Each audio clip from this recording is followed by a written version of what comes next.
네, 이어서 금요 초대석 뉴스 이노베이션 금요 초대석 순서인데요. 자, 오늘은 이제 선거 얘기가 아니고요. 탈종교와 출가자 감소 등으로 사찰들이 지금 상황이 좀 어렵다. 살림살이가 어렵다. 이런 얘기 많고 코로나19 이후에 더 어려졌죠.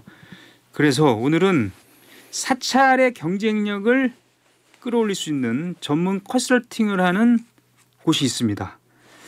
어딘지 궁금하시죠? 사찰성장연구소라는 곳인데요.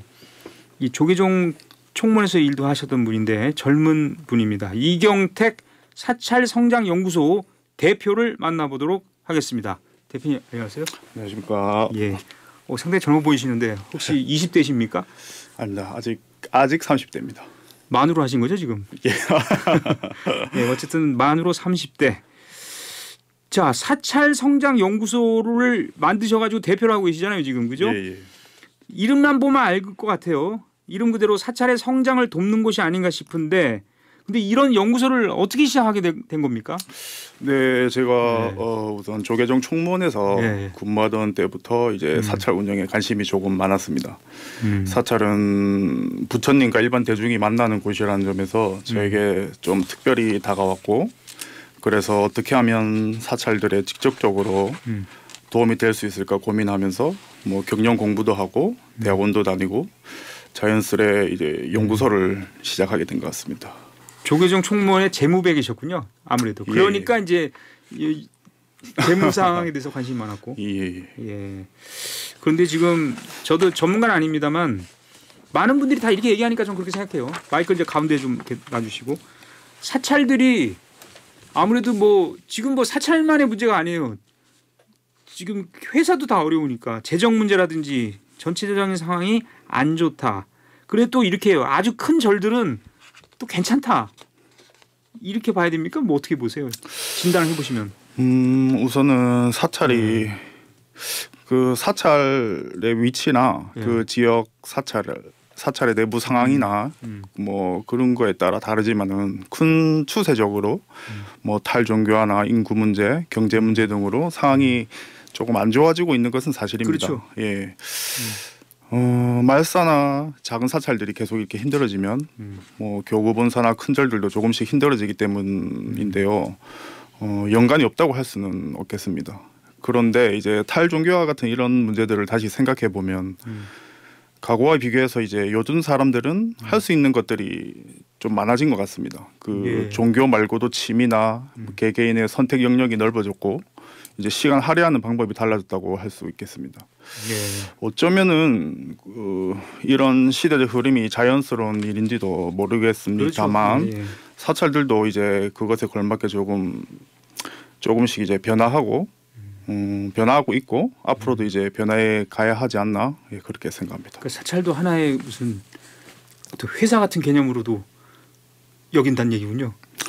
뭐 회사라고 할 수는 없겠지만은 그렇죠. 뭐 그런 형식을 좀 가지고는 있습니다. 근데 제가 이제 사찰 성장 연구소 이 소개하는 걸 좀 찾아보니까 데이터와 통계, 정성조사 도구라는 건 이건 저는 이쪽 통계학 공부를 안 해서 무슨 얘기죠 이게? 정성조사 도구? 이제 정성조사 도구라는 거는 이제 말 그대로 이제 통계나 이런 수치 쪽이 아니고 이제 그 뭐 전문가를 찾아간다든지 뭐 이런 문헌 그런 거를 말하고 있고 그런 도구 그런 도구를 기반으로 전문적인 비영리 경영 접근 방식을 도입해서 사찰운의 개선을 도모한다. 비영리 경영 접근 방식? 이게 무슨 말입니까?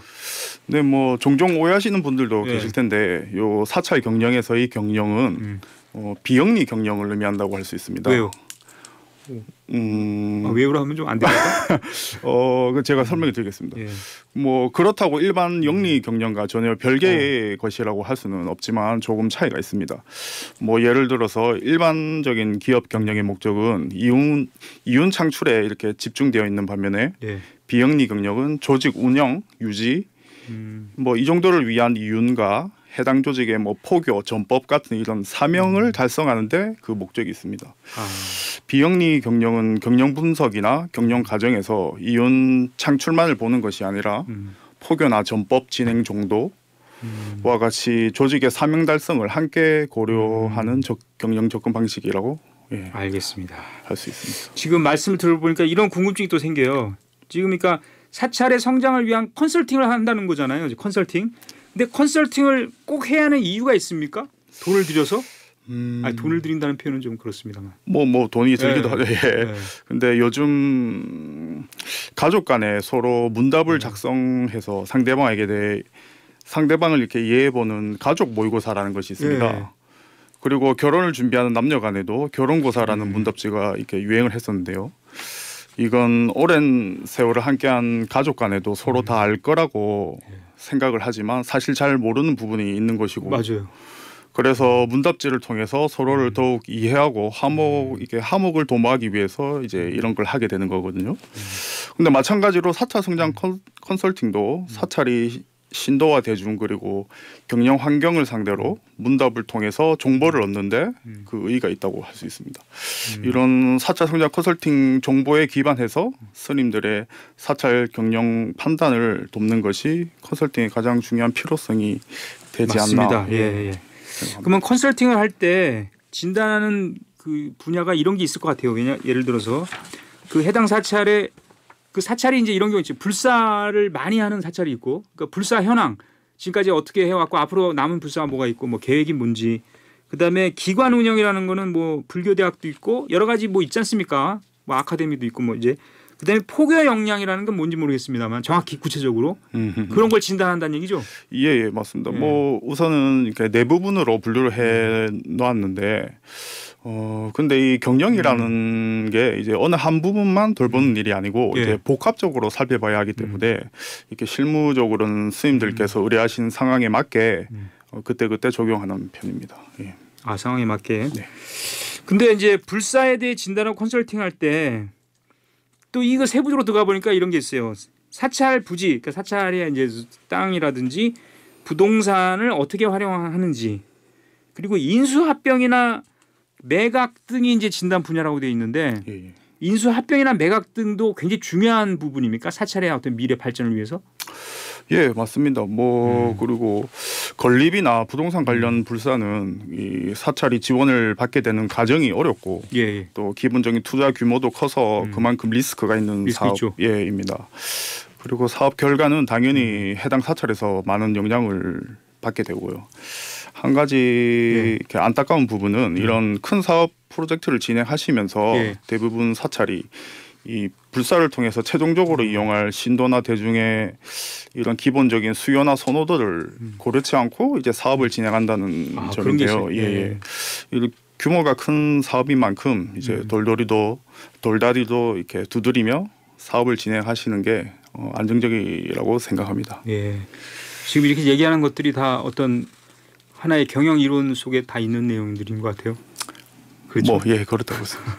예, 이 사찰 성장 컨설팅 이 얘기를 좀 많이 하고 계신데 이 컨설팅도 단기 프로그램과 장기 프로그램에 나눠져 있어요. 그러니까 단기 전략 프로그램이라는 것은 당장 이렇게 필요한 그런 전략들이죠.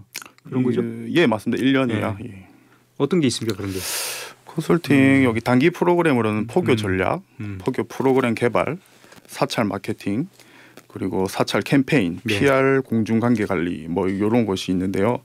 컨설팅 프로그램을 장기 단기로 제가 이렇게 나눈 이유는 불교 종단마다 좀 다르지만 요 사찰의 주지 임기 기간을 고려해서 단기적인 사찰 성장 시점과 장기적인 사찰 성장 시점이 요 필요성 때문입니다. 그렇죠. 그리고 장기 전략은 이제 아무래도 교육이라든지 교육 프로그램, 그다음에 이게 포교를 위한 여러 가지 시설들, 그죠? 예를 들어서 뭐 힐링 뭐 공간이라든지 뭐 산책로라든지 뭐 이런 게 있을 수 있을 것 같고, 그다음에 장기 기부자 네트워크, 그러니까 사찰에 도움을 많이 주시는 분들을 위한 그걸 더 활성화하기 위한 네트워크가 필요하다, 그런 얘기고. 그러니까 이게 지속 가능한 수익 모델 창출, 이것도 아주 중요할 것 같아요. 이게 장기적인 과제죠, 전부 다. 예, 맞습니다.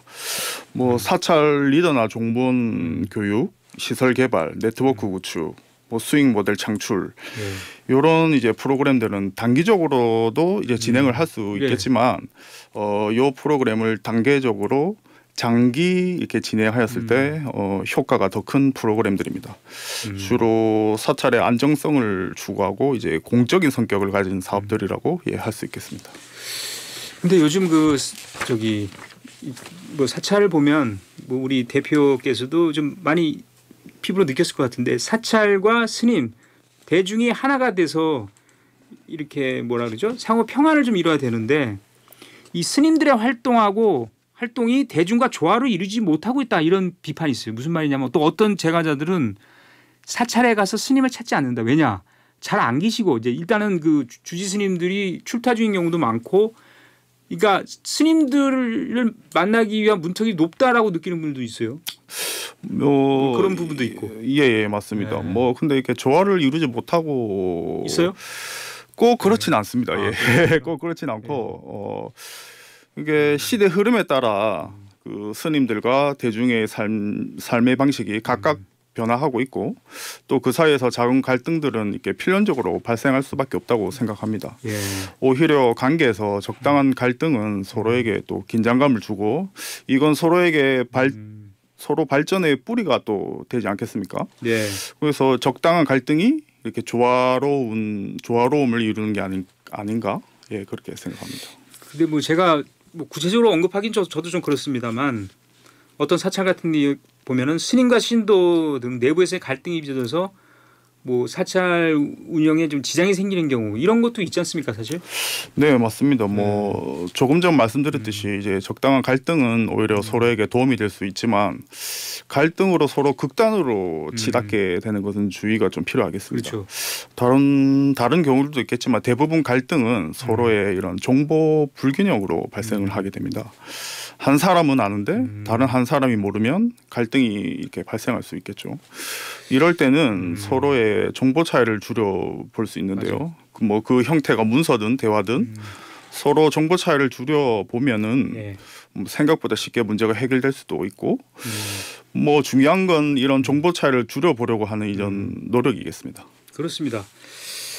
제가 보니까 이제 어떤 절 사찰에 그러니까 주지 스님과 종무실장이 원활하게 소통이 잘 되는 곳 그런 곳들이 아무래도 운영이 잘 될 것 같아요. 그래서 사찰 재정이 투명하지 않거나 공정한 인사관리가 잘 안 되면 문제가 생길 수 있고 그렇기 때문에 주지 스님이 제가자들 신도들에게 사찰 운영과 관리에 있어서 좀 역할을 좀 더 많이 부여하는 방법은 어떻습니까?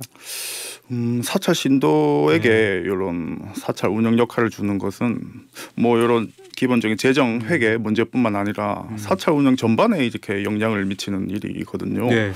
그래서 뭐 투명성과 공정성을 추구하는 것이 중요한 일이긴 한데 우선은 사찰의 종합적 상황을 좀 고려해봐야 할 것 같습니다. 뭐 투명성, 공정성을 추구하고 싶어도 당장 재정적으로 이렇게 어려운 사찰들은 힘이 들 수 있는 부분이거든요. 네. 그리고 어느 정도 상황이 괜찮은 사찰은 뭐 신도에게 작은 역할을 맡겨서 일손을 늘려보는 것도 이제 좋은 방안이 될 수 있겠습니다. 네. 그리고 이제 사찰들은 다 이제 예전에는 산중에 많이 있었습니다만 이제 그 저작거리 뭐 지역의 대중하고 많이 호흡하고 그 지역 사회와 유대 형성이 중요해요. 그래서 행사들도 지역 사회랑 함께하는 행사가 대다수인데. 예. 그러면 이제 이 부분과 관련한 어떤 그 방안이 있습니까? 좀 효율적으로 할 수 있는 방안. 지역 사찰은 우선적으로 이제 지자체와 관계 관리가 이렇게 좀 많이 필요합니다. 예. 그리고 또 지역의 시민단체나 NGO도 마찬가지로 이제 관계를 이게 조금 관리할 필요가 있고요. 그리고 이런 활동들이 지역에 대한 이게 관심의 표현이거든요. 예. 이런 게 이제 또 필요한 부분이고 그리고 나아가서 이제 불교 문화를 기반으로 이제 지역 캠페인이나 다양한 활동들이 이렇게 뒷받침되어야 이제 전략적으로 이렇게 할 수 있을 것 같습니다. 네. 근데 뭐 한마디로 가장 중요한 거는 사람입니다. 다 사람이 하는 일이에요. 근데 그러면 우리 대표님은 어떻게 생각하세요? 사찰이나 이 기관의 지도자의 리더십이나 이미지는 어떤 스타일이 가장 좀 적합할까요? 뭐 사찰 기관이 이런 처한 각각 경영 환경이 달라서 이상적인 뭐 지도자 리더십 스타일이나 이미지가 이렇게 딱 정해져 있는 건 아닙니다. 다만 지도자가 각 처한 상황에 맞는 리더십 스타일을 적절히 인지하고 적용하고 있는지 그리고 올바른 이미지 관리가 이루어지고 있는지를 지도자 스스로 의식하고 측정해 보는 게 이제 여기 이 부분이 중요하거든요. 네. 이런 의식이 리더십 스타일과 이미지에 관심이 있다는 또 이게 뜻이 되기 때문에 그 스스로 점검을 해보시는 게 좀 중요한 부분 같습니다. 그리고 이제 사찰들이 행사도 하고 뭐 불사도 하고 법회도 하고 이렇게 많이 하는데 이게 이제 외부로 많이 알려진 게 좋잖아요. 그죠? 그래야 이제 아, 이 사찰이 이런 걸 많이 하고 있구나. 그렇다면은 홍보, 마케팅, 미디어 홍보 같은 경우 이런 전략을 좀 잘 짜는 게 굉장히 중요해 보이는데요. 네, 맞습니다. 마케팅이나 홍보 전략을 실행하기 전에 이제 대상을 타겟팅하게 되는데 이 부분에서 마케팅 대상을 더욱 세분화해서 분석하는 게 중요한 것 같습니다. 대상을 상세히 이렇게 세분화할수록 마케팅 전략이나 채널이 이게 전략이나 채널 자체가 이렇게 달라지는 부분이 있기 때문에 그 점에서 이제 뭐 정보나 데이터 같은 것도 필요하게 되고 예, 그렇습니다. 알겠습니다. 네, 여러분께서는 사찰 성장 연구소 이경택 대표와 얘기를 나누고 있는데 월간 사찰 경영이라는 책도 내고 있습니까? 뭐 예, 정기 간행물입니다. 아, 월간이군요. 그러니까. 예. 어떤 책이 뭐 무슨 내용을 담고 있죠? 월간 사찰 경영은 이렇게 매월 사찰 경영에 관한 정보나 자료를 이렇게 전해드리는 이제 파일 형식의 정기 간행물입니다. 제가 대학원에서 사찰 경영 실무 연구에 스터디를 했었는데 예. 스님들께 조금 더 도움을 드리고 싶어서 이제 지금은 월간 사찰 경영으로 다듬어서 이렇게 발간하게 되었습니다. 예, 많은 관심 부탁드립니다. 예, 욕심이 참 많으신 것 같아요. 근데 이제 이 사찰 성장 연구소가 지난해 문을 열었으니까 한 1년 됐죠. 네네. 1년 됐는데 많은 분들이 좀 관심을 갖고 업무 의뢰를 제대로 운영하려면 의뢰를 많이 받아야 되는 거 아니에요? 어떻습니까? 네, 맞습니다. 뭐 현재 사찰 성장 연구소가 오랜 시간 운영을 해온 것이 아니라서 네. 아직 뭐 안정적이라고 말하기는 조금 어렵습니다. 근데 뭐 그리고 업계에 또 뚜렷한 롤 모델이 네. 없다는 점도 제가 이렇게 넘어야 할 산이고 그리고 불교계 주지 스님들을 대상으로 뭐 마케팅 홍보하는 일이 현재도 이렇게 생각보다 쉽지는 않거든요. 예. 그래서 오늘 지금 출연 제의가 왔을 때 참 다행이라고 생각했고 예. 앞으로도 이제 노력해서 나아가면 그림자처럼 좋은 일이 뒤따라올 거라고 생각하고 있습니다. 예, 희망사항이죠. 그렇습니다. 예, 어느덧 시간이 다 이제 되어서 마지막으로 말이죠. 질문할 건 참 많은데 끝으로 꼭 이 얘기는 안 하면 나는 오늘 잠 못 잘 것 같다. 꼭 하고 싶은 말 해주세요. 예, 뭐 오늘 출연하게 돼서 정말 영광이고 감사드립니다. 그리고 사찰 성장 연구소에 뭐 상담이나 문의가 필요하신 분들은 예. 네이버 검색창에 사찰 성장 연구소 치시면 관련 정보가 나오니까요. 많이 찾아주시길 바라겠습니다. 사찰 성장 연구소라고 검색하면 됩니까? 예. 아, 관련 정보가 관련 기사도 있고. 알겠습니다. 그리고 동국대 부디스트 비즈니스학과 석사를 졸업을 한 게 아니고 수료를 하셨습니까? 예. 그럼 아직 논문 안 썼다는 뜻이죠. 수료니까. 아닌가요? 지금 이제 논문 쓰고는 있는데 지금 이제 뭐 통계 분석이 이런 게 또 필요해서 지금 일단 쓰고 있습니다. 쓰고 있어요. 통과돼야 말이죠. 예. 서울시 청년 활동가로도 돼 있네요. 양력이. 예. 뭐 하신 게 맞습니다. 있어요? 서울시 청년 활동가로? 여기 뭐 그러니까 비종교 비영리 단체 경영도 이제 경험을 좀 하고 싶어가지고 서울시 청년 활동가로 잠시 활동했었습니다. 야, 상당히 우리 이경택 대표 욕심이 참 많은 것 같습니다. 탐욕스러운 농담이고요. 네, 여기까지 하도록 하겠습니다. 지금까지 금요초대석 사찰성장연구소 네이버의 사찰성장연구소 검색을 당부하겠습니다. 지금까지 이경택 대표였습니다. 고맙습니다. 감사합니다.